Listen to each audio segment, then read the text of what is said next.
네, 오늘 말씀의 제목은 인포데믹입니다. 합성어, 정보 감염병이라는 합성어고요. 인포메이션이라는 단어와 에피데믹이라는 단어가 합쳐진 것입니다. 과연 코로나에 항생제는 효과가 있을까요? 여러분, 항생제가 코로나에 효과가 있습니까? 코로나 치료에?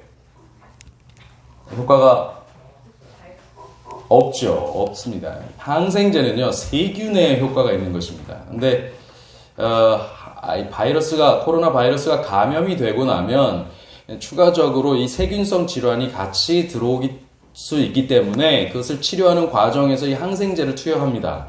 그러다 보니까 어떤 증세를 완화시키는 데는 이 항생제가 효과가 있는지 모르겠지만 근본적인 치료제는 될 수 없죠. 바이러스에는 뭐가 필요합니까?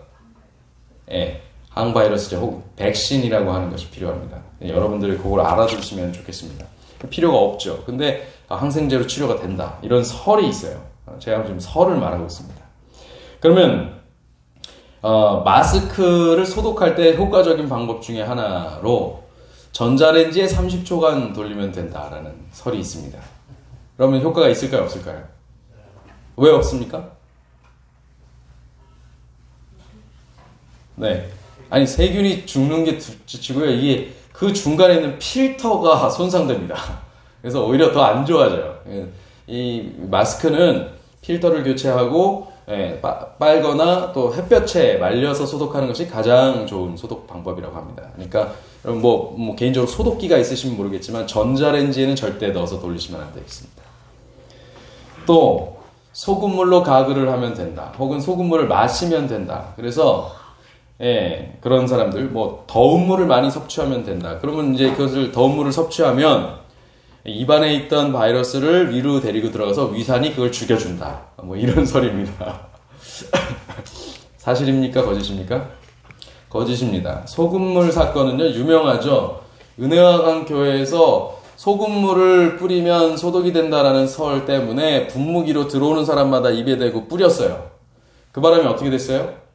오히려 바이러스를 더 잘 옮겨주는, 이 뿌리는 바람에 앞으로 이렇게 해가지고 더 잘 옮기는 역할만 하고 말았습니다. 이것이 바로 인포데믹, 정보 감염증입니다. 근거를 알 수 없는 정보들이 마구잡이로 전염되고 있는 것입니다. 그것을 마치 진실처럼 믿고 있죠. 이거 외에도 여러분들 많은 정보가 있었어요. 그렇죠? 많은 정보가 있어서 실제로 그렇게 하신 분들도 이 중에 계실지 모르겠습니다. 지금 민망해서 손 안 들고 계시고 티 안 내고 계신데 사실 그런 유의 행위들을 우리는 다 한 가지 두 가지씩은 했을 겁니다. 자, 결론은 뭐냐면 사람들은 소문에 민감하다는 것입니다. 소문에 너무 민감해요. 두 번째는 그 사람들의 그 소문에 민감한 사람들의 불안과 공포가 인포데믹의 주범이라는 것입니다. 불안하고 두려우니까 그래서 자꾸 전파하고 그대로라도 이거라도 지푸라기라도 잡는 심정으로 이렇게 하는 것이 나쁘다고 할 수는 없지만 어쨌든 인포데믹을 전파하는 역할을 하게 됩니다. 그 다음에 인포데믹이 지금 현재 상황을 더 악화시키는 주범이 된다는 것입니다. 쓸데없이 이상한 정보가 오가면서 사람들을 더 힘들고 더 고통스럽게 만드는 그런 상황을 악화시키는 결과를 내곤 하죠. 옛날에도 있었어요. 카더라 통신. 이렇다 카더라, 저렇다 카더라. 그래서 카더라 통신이라고 우리가 얘기를 합니다. 이러이러하다고 하다. 주로 관계와 생명을 해치는 바이러스가 이 카더라 통신입니다. 인포데믹. 영어로 전문 용어로는 합성어로 인포데믹이고 한국말로는 카더라 통신입니다.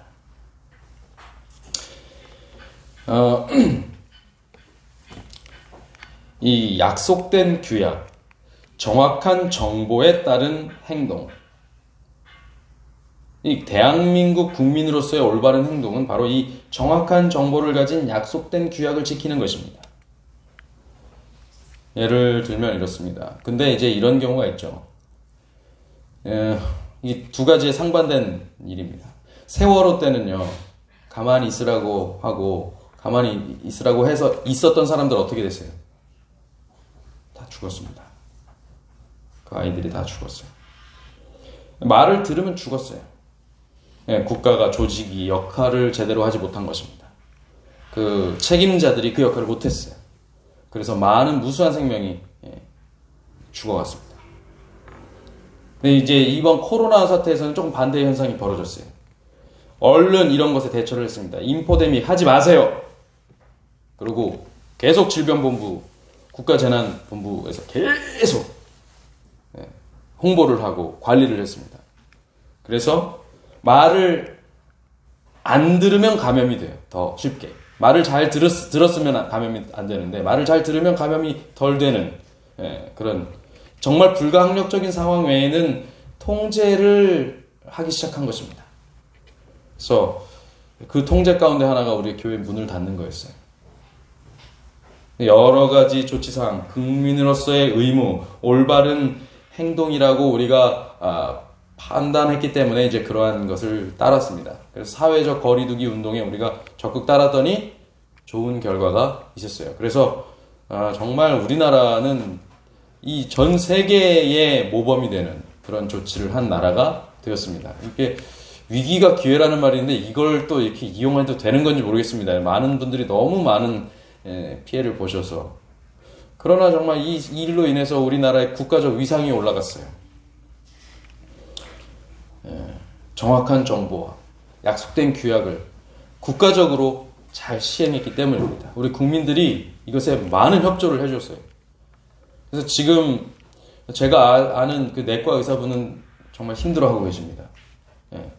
병원에 사람이 안 와요. 감기도 안 걸려요. 이게 너무 이 관리를 잘하니까 병원이 운영이 안 될 정도로 그렇게 건강한 것입니다. 사람들이. 여러분 보세요. 지금 어지간하면 봄바람에 감기 걸린 사람들 많지 않습니까? 지금 감기 환자가 별로 없어요. 거기다가 중국 공장들이 다 정지하면서 공기가 또 맑아지는 바람에 호흡기 질환이 정말 줄어버렸습니다. 이게 웬일입니까? 참 새옹지마라고 하더니 참 그렇습니다.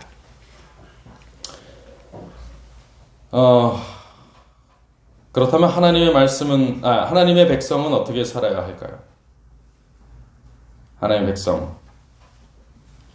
백성은 소문 따라 살지 않고 말씀 따라 사는 백성들입니다. 하나님의 백성은 성공을 위해 살지 않고 섬김을 위해 사는 사람들입니다. 자아 실현이 아니라 자기 부인을 추구하며 사는 사람들입니다. 이제 앞에 그 소문, 성공, 자아 실현 이런 것들은 세상의 인포데믹입니다. 이 세상 정보 감염증으로 인한 증상들입니다. 정확하지 않은 정보와 약속된 규약의 무시가 백신이 없는 감염병을 그리스도인들 안에 유행시키고 있습니다. 여러분, 그리스도인들이 소문 따라 살면 안 됩니다. 이거 인포메딕 걸린 겁니다. 성공 위해서 성공 그리스도인은 성공해야 된다고 막 부추기면 이거 인포데믹에 감염되는 것입니다. 자아 실현이 그들의 목적이 되고 목표가 되면 이건 인포데믹에 단단히 걸린 것입니다. 세상에서는 이것이 정당한 일인지 모르겠지만 영적 기준에 의하면 이거는 영적 인포데믹에 걸린 것입니다. 우리로 하여금 약속된 말씀을 따라 떠나 정확하지 않은 정보를 따르는 인포데믹에 빠지게 만드는 원인은 무엇일까요? 또 둘째로 그런 인포데믹으로부터 우리 자신을 방역하는 올바른 방법은 무엇일까요?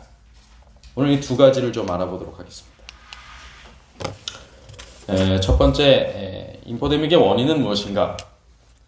결론부터 말하자면 이것입니다. 우리 다 같이 말씀을 보겠습니다. 이사야 8장 20절에 뭐라고 돼 있어요? 이 말씀에 맞지 아니하면. 말씀대로 살지 않고 소문대로 사는 것입니다. 세상에서 추구하고 목표로 삼으라고 부추기는 것들을 따라가는 것입니다. 다시 말해서 이런 것입니다. 전통과 문화와 내 경험과 지성을 하나님의 말씀에 자꾸 개입시켜서 내가 믿노라 하지만 말씀을 보면서 그것을 해석하는 방식을 뭘로 가져가요? 자꾸 전통과 문화를 대입해서 상식적으로 이렇지 않겠어? 그래도 이 말씀이 이렇다고는 하지만 이건 너무 극단적이고 이렇게 해야지. 정당한 해석, 성경이 성경을 해석하고 그 시대적인 상황을 반영해서 우리가 적절하게 그것을 재해석할 수 있다면 뭐 그것은 건강할 수 있겠습니다만 그것이 아니라 그냥 야 그래도 이 시대가 말이지 하면서 적용한다면 기준 없이 적용한다면 문제가 큰 것입니다.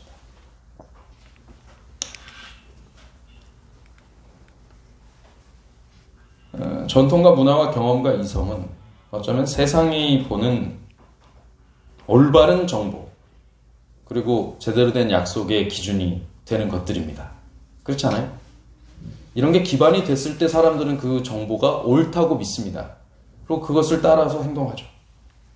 저것들을 따라 나오는 정보들은 설득력을 갖습니다.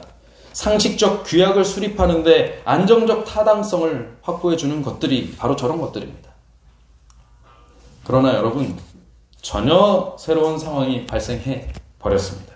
그러자 이제까지의 전통과 경험은 무용해져 버렸습니다. 이런 일을 겪어본 적이 없어요. 불안과 두려움 속에서 이성은 마비되어 버립니다. 인포데믹. 그래서 제대로 된 지식이 아니라 인포데믹으로 사람들이 운영해 버려요. 그러나 제대로 된 지식이라고 해서 지금 여러분 바이러스 백신 나왔어요? 작용하지 못하고 있습니다.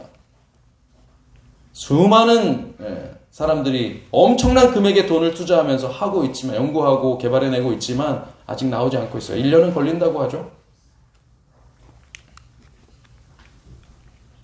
세상에 모범이 된 우리 한국의 대응을 제가 폄훼하거나 또 고통받은 분들과 또 가장 최일선에서 그것을 대응하기 위해서 애쓰고 힘쓰는 우리 의료진들 그들의 노고를 무시하고자 함이 아닙니다.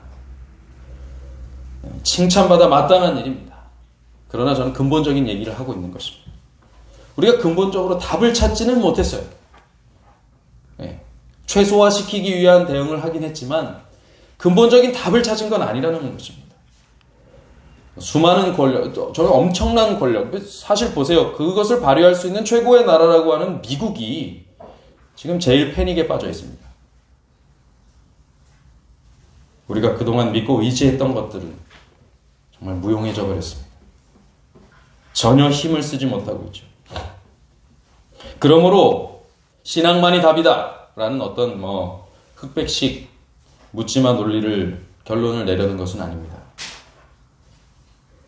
전혀 새로운 세상을 살기 위해 살기 원하는 그리스도인으로서 여러분 하나님의 나라는 전혀 새로운 세상입니다. 지금 이제 이것들은 징조일 뿐이고요. 우리에게 전혀 다른 이 세상과는 전혀 다른 개념의 전혀 다른 차원의 새로운 세상이 임할 것인데 그 세상을 살아가려고 하는 우리 그리스도인들로서는 기존의 세상과는 전혀 다른 정보들과 약속에 대한 분명한 준비가 되어 있어야겠다라는 것입니다. 그것을 자기 자신에게 질문해 보십시오. 나는 이걸 단순하게 바꾸면 이렇습니다. 나는 하늘 갈 준비가 되었나? 나는 하늘 살 준비가 되었나? 로마에 가면 로마법을 따라야 되는데 하늘에 가서 하늘법을 따를 준비가 되었나? 이것입니다. 세상에 인포메딕에 이렇게 감염되어 있다가 갑자기 하늘에 순수한 정보가 들어올 때 그것을 정말 순수하게 받아들일 준비가 되었나?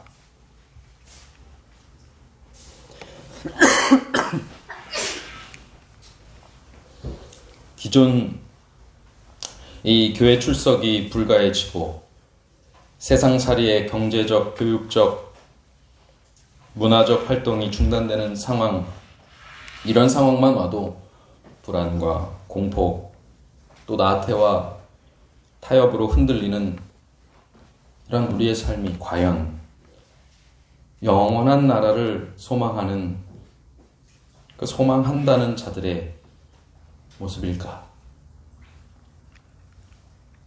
그것은 아니지 않을까? 그것은 우리가 새로운 세상의 규범이요 약속인 하나님의 말씀에 올바른 정보 위에서 서 있지 않다는 반증이 아닐까. 도리어 세상의 유행과 소문, 그것들이 우리에게 더 많은 뉴스 이런 것들이 더 많은 영향을 끼치고 있기 때문에 우리가 하나님의 말씀에 올바른 정보 위에 굳게 서지 못하고 있는 것은 아닐까.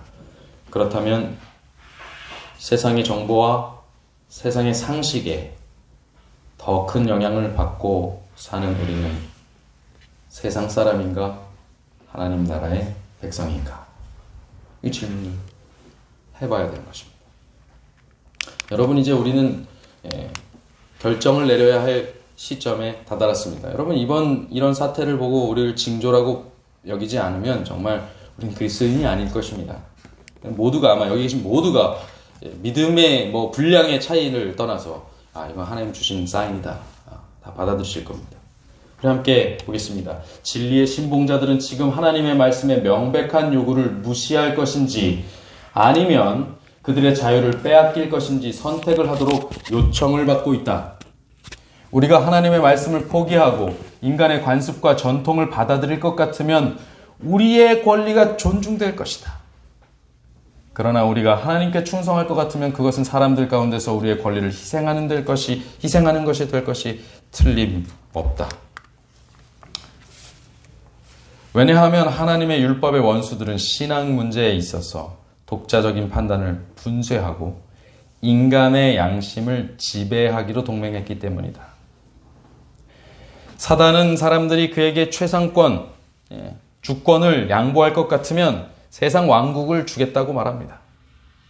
많은 사람들이 이와 같이 하여서 하늘을 양보하고 희생시킵니다. 여러분, 그러나 죄를 짓는 편보다는 죄 짓지 않고 죽는 편이 낫습니다. 속이기보다는 차라리 속여서 뭘 얻기보다는 차라리 부족한 게 낫습니다. 거짓말하는 것보다는 굶는 게 낫습니다. 마지막 날 사건들 141쪽은 그렇게 이야기합니다. 여러분, 그러면 방역법은 무엇일까요? 여러분, 이것도 제가 결론부터 얘기하겠습니다. 여러분, 8장 20절 바로 앞에 19절을 읽으면요, 거기 이런 말이 나옵니다. 하나님께 구하라. 우리가 어찌 산 자를 위하여 죽은 자에게 구하겠느냐? 결론부터 말하면 우리는 이 방역법에 대하여 하나님께 구해야 됩니다. 영적 방역을 우리 스스로 해낼 재간이 없어요. 여러분, 마스크는 우리가 만들 수 있습니다. 근데 영적 문제에 있어서의 방역은 우리 스스로 할 수가 없어요.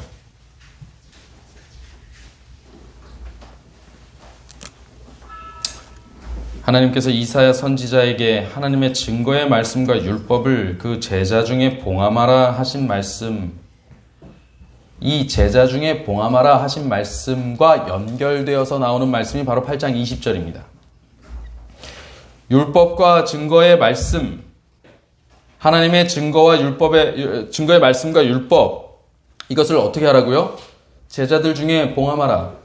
그러나 이것을 나중에 확인하려면 뭐가 필요하다고요? 그 일들이 확인되려면 어떤 사건들이 제대로 돌아가고 있는지, 어떤 사람이 하나님의 말씀이라고 주장할 때에는 뭘 근거로 해야 된다고요? 지금 봉함되어 있는 이 말씀을 꺼내서 비교해 봐야 된다는 것입니다. 그래야 확실하게 알 수 있다는 거예요. 세상이 흔들리고 사람들이 불안과 공포에 휩싸이는 날이 이르러 누군가 어떤 정보와 약속을 들고 나올 때에 그것이 신접한 자들의 속살거림을 따르는 것, 즉 세상의 유행과 속설, 세상 주관자들이 만들어내는 어떤 정보들에 기인한 것이어서는 안 된다는 것입니다.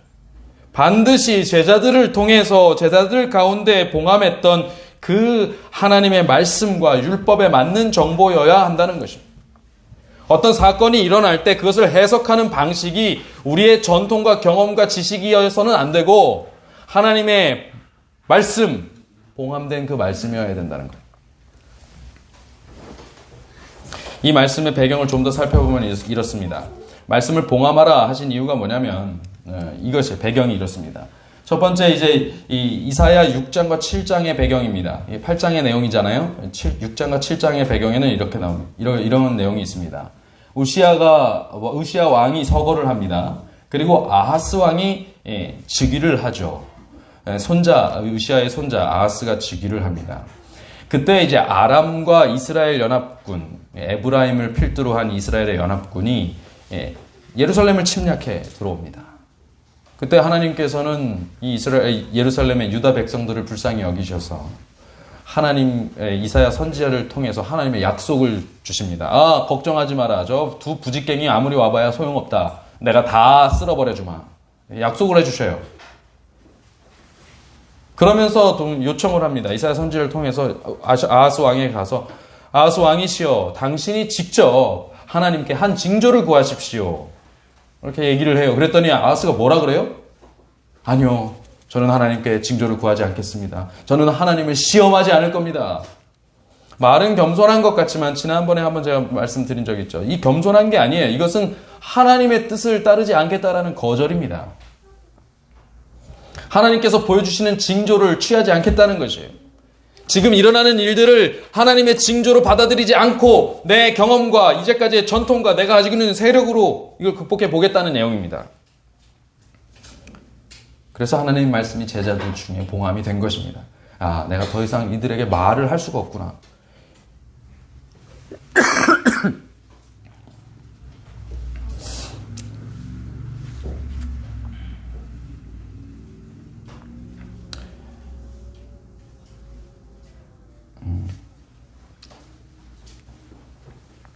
정말 황당한 일이 발생한 것이죠.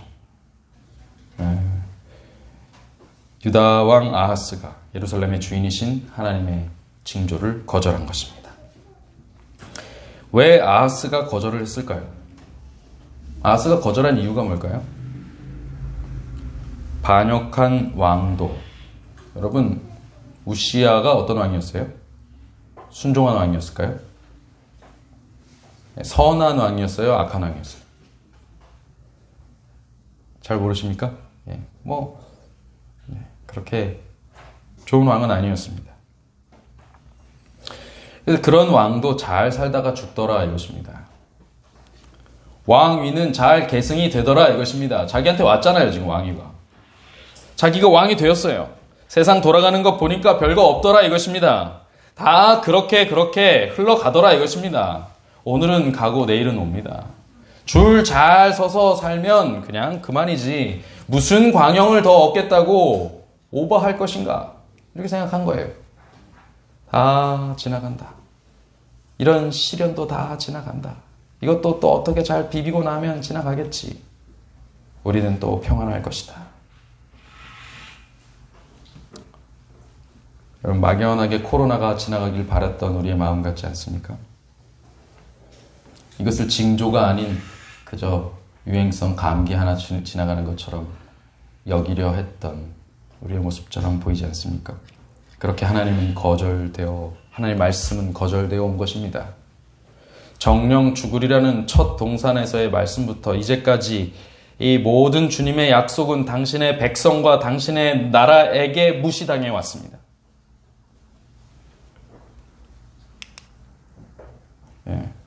답이 없습니다. 사랑하는 여러분, 우리의 모습이 이것입니다. 하나님의 백성이라고 공언하는 자들의 모습.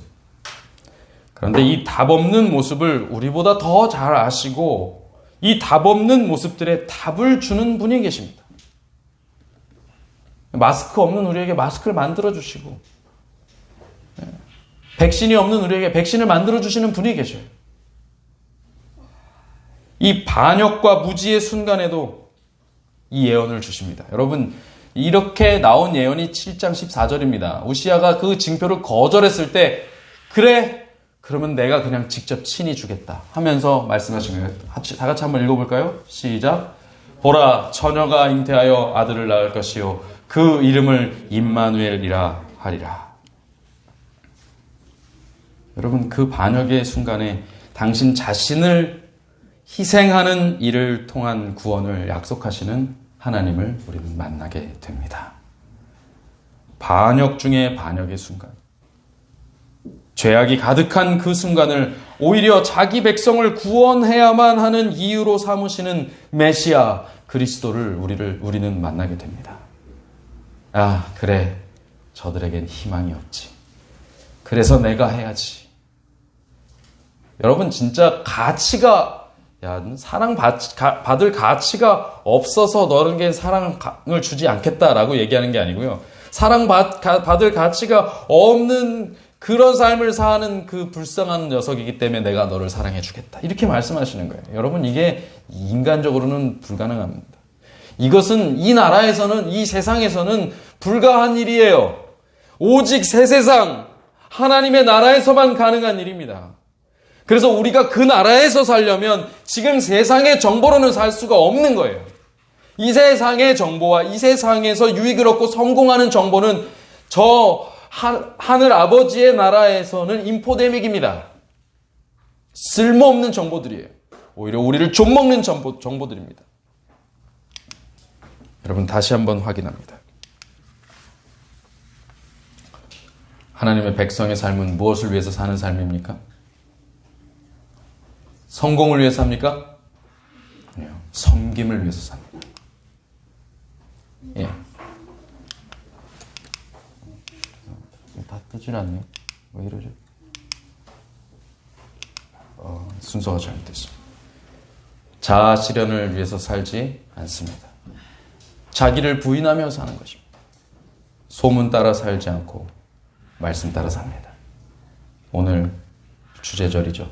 마땅히 율법과 증거의 말씀을 따를지니. 하나님의 말씀이 봉함됐던 것은, 여러분, 하나님의 말씀이 봉함됐던 것은 하나님께서 이것들 내가 말씀 숨겨버려야지 이렇게 하신 게 아니에요. 하나님의 말씀이 봉인된 이유는 뭡니까? 하나님께서 봉인하신 게 아니에요. 그것은 하나님의 적극적인 봉함 때문이 아니고요. 백성들 중에 무시되고 거절되었기 때문에 그래서 손상될까 봐 간수하신 것입니다. 그들의 눈에 가리워졌고 그래서 들어도 듣지 못하고 보아도 보지 못하는 상태가 된 이 백성들을 위해서 간수하신 거예요. 그런데요, 아무리 그랬어도 하나님은 그 가운데 그럼에도 불구하고 당신의 말씀을, 당신의 약속을 우리에게 이행하십니다. 내가 너희를 지키겠다. 내가 너희를 구원하겠다. 그분의 제자들 가운데 보관하시고 간수하셔서 마침내 그 말씀을 따라서 인류가 아침빛을 볼 수 있도록, 마침내 그 말씀을 따라서 인류가 그리스도를 만날 수 있도록 그분 자신을 걸고 말씀하십니다. 임마누엘이라 하리라. 내가 너희와 함께 할 것이다. 사랑하는 성도들이시여, 여러분 징조를 구하십시오. 여러분 자신들에게 하나님의 하시는 말씀과 그것으로 이루어진 여러분 자신의 고유의 아주 개성 있는 징조를 구하십시오. 약속을 받아내십시오. 불안과 공포의 순간에 조차 세상의 뉴스와 유행, 그리고 카더라 통신, 거기에 의지하는 우리의 절망적인 상태를 여러분 이제 인정하고 고백하십시오. 하나님, 나는 이게 어쩔 수 없습니다. 이렇게 살아왔고 이런 모습뿐입니다. 답이 없습니다. 이제 그 답을 하나님이 주십시오. 이제 그 죄악으로부터 돌이켜서, 인포데믹으로부터 돌이켜서 이 영적 감염병으로부터 나음을 얻기 위해서 오직 하나님의 말씀, 오직 하나님의 약속, 율법과 증거의 말씀을 의지하시기를 바랍니다. 여러분, 이 시대를 위해서 우리가 이 말씀을 간수해야 합니다. 그리고 우리가 이 말씀을 드러내서 이 상황과 대조해서 보여줘야 돼요. 이것이 말씀에 맞는 일들이라고. 이것은 말씀에 맞지 않는 일들이라고. 하나님의 약속에 부합하는 일들을 하라고 우리가 전해야 합니다. 이 암흑의 시대에 아침빛을 소개할 자들이 바로 우리입니다. 우리는 그분의 백성, 그분의 제자들입니다. 세상의 유행병을 징조 삼아서 오늘 우리를 다시 깨우고 계신 하나님의 음성을 듣게 되시기를 바랍니다. 하나님의 백성은 성공 위에 살지 않고 섬김 위에 삽니다. 자아 실현이 아니라 자기 부인을 하는 자들이며 소문 따라 살지 않고 말씀 따라 사는 사람들입니다. 다 같이 말씀을 읽고 마치겠습니다. 빨간 글씨 같이 읽겠습니다. 시작. 마땅히 율법과 증거의 말씀을 따를지니. 오늘 바로 지금 말씀을 펴시고 여러분들의 삶의 모든 문제의 해답을 그 안에서 찾게 되시기를 간절히 바라며 말씀을 줄이겠습니다. 여러분 헌금 다 하셨습니까?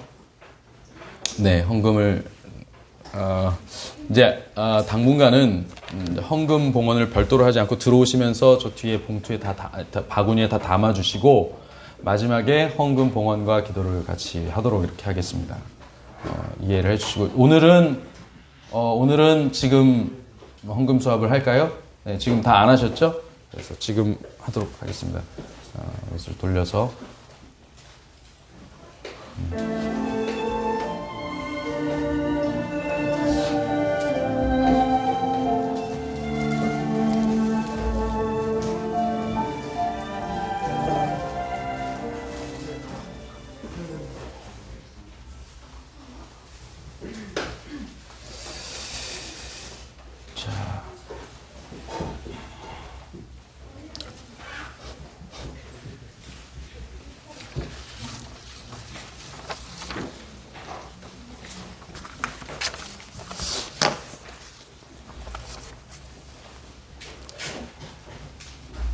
네, 우리 앞으로 가져와 주시기 바랍니다.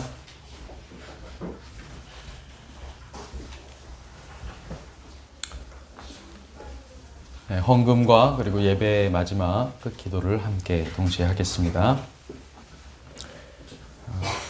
사랑의 아버지 하나님, 오늘 우리가 2달여 만에 주님의 성전을 다시 찾아서 예배하였습니다. 주여, 바벨론 포로 생활을 마치고 돌아온 이스라엘 백성들이 그랬을까? 저희들의 심령이 참으로 잃었던 성전을 되찾은 것처럼 벅차오르고 또 왠지 모를 뭉클함에 가슴이 저밉니다. 주님, 우리가 이렇게 같이 예배할 수 있고 주님께 드릴 수 있는 것이 있음에 감사드립니다. 세상의 시스템이 마비되고 우리의 삶이 피폐해져 가지만 그러나 우리를 그 가운데서도 눈동자처럼 보호하시고 지키신 주님의 섭리를 인해서 감사드립니다. 주여, 우리가 작은 것을 가지고 나왔지만 주의 나라를 위하여 사용하여 주옵소서. 그리고 이제 오늘의 말씀처럼 주의 말씀 따라, 주의 증거 따라, 주의 약속 따라 살아가고 또 그것을 전파하며 아침빛을 볼 수 있도록 주의 덕을 자랑하는 사람들로 우리를 사용하여 주시옵소서. 아버지 하나님, 이제 오늘이 안식일, 저희들 비록 위축된 그런 마음 가운데서 예배를 드렸을지 모르지만 그러나 우리 마음 가운데 주님의 말씀으로 인한 깊은 진실된 평안이 저 깊은 곳에서 올라오기를 소망합니다. 우리의 마음의 주인이 되어 주시옵소서. 이제 서로 사랑하며 섬기며 살아가는 우리 모두가 되게 하여 주시옵기를 예수 그리스도 이름으로 기도합니다. 아멘.